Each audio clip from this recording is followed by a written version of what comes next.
আসসালামু আলাইকুম রহমতুল্লাহ। সবাই কেমন আছেন? আশা করি সবাই ভালো আছেন। তো একটা ফ্রিজ দেখতে আসছিলাম, এটা ডাবল ডোরের চিলার ফ্রিজার। তো এটা সমস্যা হচ্ছে গিয়ে এটা কুলিং করতেছিল না।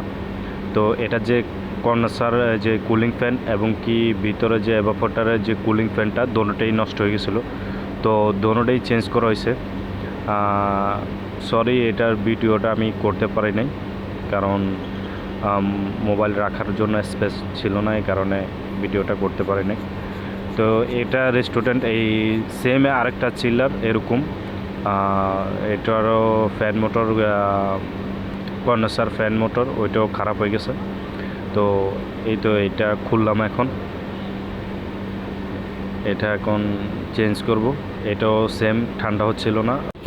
চিলার ফ্রিজগুলো মূলত ঠান্ডা না হওয়ার কারণ হচ্ছে গিয়ে বেশিরভাগ ক্ষেত্রেই এগুলা ফ্যান মোটরগুলো খারাপ হয়ে যায়, হয়তো কুলিং ফ্যান নয়তো কন্ডেন্সারের যে কুলিং ফ্যানটা আছে ওই ফ্যানটা বেশিরভাগ খারাপ হওয়ার সম্ভাবনা থাকে।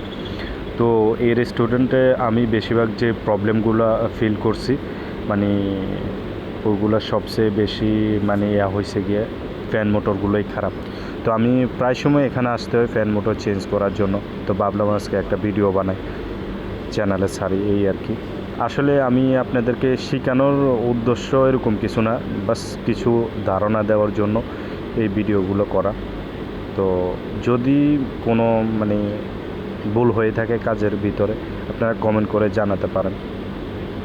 আর দ্বিতীয় কথা হচ্ছে গিয়ে আগের যে মোটরটা ছিল ওইটা ছিল 10 থেকে 40 ওয়াট। তো এখন আমি ওয়াট একটু বাড়াই দিছি, ওটা 60 থেকে এখন 16 থেকে 60 ওয়াট পর্যন্ত করে দিছি। তো যেন একটু মানে ভালো হেভিটা নিয়ে আসছি আর কি। আর দ্বিতীয় কথা হচ্ছে কি, যে আগের মোটরটা ছিল ওটা জ্যাম হয়ে গেছিলো, এই কারণেই মানে মোটরটা চলতেছিল না।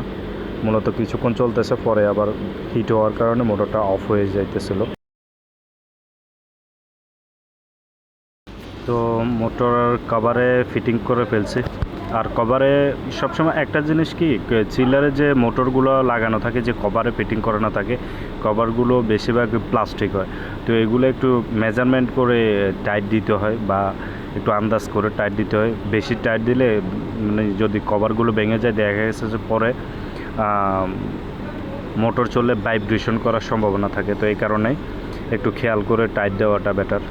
আর এটা যে কম্প্রেসারের সাইডে যে মানে ফ্যান মোটরটা যেখানে আমি ফিটিং করব কন্ডেন্সারে, আসলে ওইখানে স্পেস একদমই কম, যে আমি যে নাটগুলো মানে ভালোভাবে টাইট দিব একবারে হাত মানে ভালোভাবে ভিতরেও যায় না এরকম আর কি। তো তারপরেও কি করব, আর কাজ তো করতে হবে। তো প্রথমত যে তারগুলো আছে ওগুলো জয়েন করে নিতেছি, তার কারণ যদি ফ্যান মোটরটা আমি বসায় ফেলি তাহলে তারগুলো জয়েন দেওয়া কষ্টকর হয়ে যাবে। আর একটা জিনিস কি, মানে আমার চ্যানেলে ভিডিও আসতে একটু লেট হয়, তো এই জন্য আপনাদের কাছে সরি। আসলে আমি ভিডিও দেওয়ার জন্য চেষ্টা করি, আমি চ্যানেলের জন্য অনেক ভিডিও বানাইছি। আসলে এডিটিং করতে একটু সময়ের বিষয়, কাজের চাপে থাকি, তো এই কারণে ভিডিওগুলো করতে মানে এডিটিং করতে একটু সময়ের ব্যাপার, তো এই কারণে মানে করতেছি না আর কি। তো ইনশাআল্লাহ যদি ভালো রেসপন্স পাই তাহলে সামনে আরও ভিডিও দেবো ইনশাআল্লাহ। তো আপনারাও কমেন্ট করবেন, ভালো কমেন্ট করে জানাবেন যদি কাজ ভালো লাগে বা আপনাদের যদি কোনো উপকারে আসে তাহলে জানাবেন।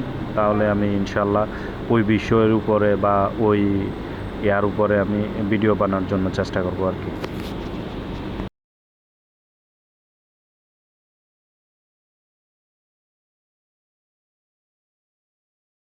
তো ফিটিং করা শেষ, এখন দেখেন এটা ফিটিং করছি ভালোভাবে, এখন বসায় দিছি। তো এই ফিটিং করার পরে একটা জিনিস খেয়াল করে দেখলাম যে এটার যে কর্নার আছে সামনে, কর্নার সামনে যেটা হাওয়া পাস হওয়ার মতো, ওটার সামনে অনেক কাজটা, তো আসলে ওইটা যদি কন্ডেন্সার যদি ক্লিয়ার না থাকে, দেখা গেছে যে সেম প্রবলেম, কুলিংয়ের যে সেম প্রবলেম সেটা আবারও আসতে পারে। যদিও ফ্যান চলে তারপরেও প্রবলেমটা আবার আসতে পারে। কারণ হচ্ছে গিয়ে আপনার কন্ডেন্সার যদি ওভারহিট হয়ে যায় তাহলে দেখা গেছে যে মানে কম্প্রেসার আবার টিপ হয়ে আবার বন্ধ হয়ে যাওয়ার সম্ভাবনা থাকবে। তো এই কারণে যে কন্ডেন্সারের যে সামনে যে কাঁচরাগুলো দেখতেছেন অনেক কাঁচরা হয়ে গেছে, আসলে ভিডিওর ভিতরে পুরো বোঝা যাচ্ছে না, ভালোই কাঁচরা হয়েছে একদম। তো এগুলা একটু মানে সার্ভিস করে দিব, ভালোভাবে একটু সাফাই করে দিব। দেখেন একবারে অনেক কাঁচরা জমছে, তো ভালোভাবে ব্রাশ মারে একবারে সাফাই করে দিব।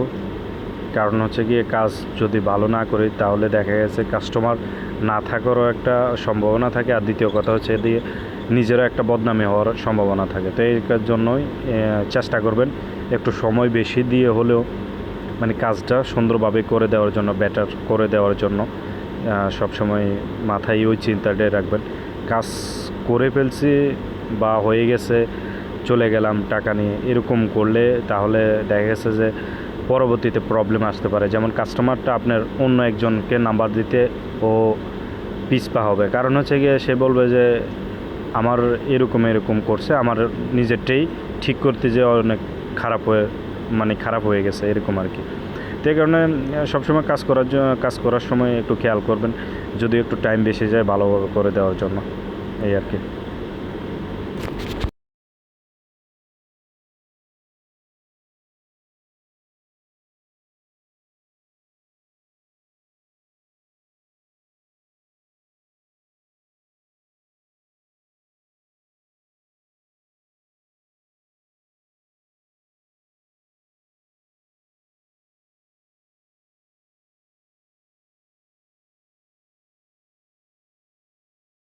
তো এখন চালু দিয়ে দেখব ইনশাল্লাহ।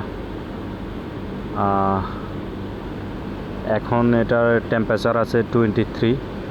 তো কিছুক্ষণ অপেক্ষা করে ইনশাল্লাহ চেক করে একবারে চেকিং করে তারপরে এখান থেকে যাব।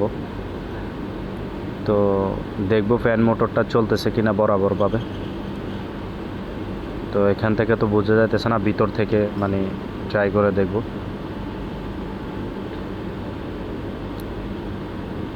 হ্যাঁ, বরাবর চলতেছে ফ্যান মোটর। তো দেখেন তো মানে হাওয়া বরাবর এখন পাস হইতেছে। আগে কাঁচরার কারণেও হাওয়া পাস হওয়ার সম্ভাবনা কম ছিল, তো ভালোভাবে সার্ভিসিং করে দিয়েছি এখন ইনশাল্লাহ। তো কিছুক্ষণ অপেক্ষা করে দেখব, আশা করি ঠিক হয়ে যাবে। এটা 3 ডোরের চিলার ছিল, 3 ডোরের। তো ভিতরের ফ্যান মোটর এখনও চালু হয় নাই, অবশ্যই একটু চালু হতে সময় লাগবে, আর 2-3 মিনিটে একটু সময় নেবে, তারপরে এটা চালু হবে ভিতরে ফ্যান মোটরগুলো।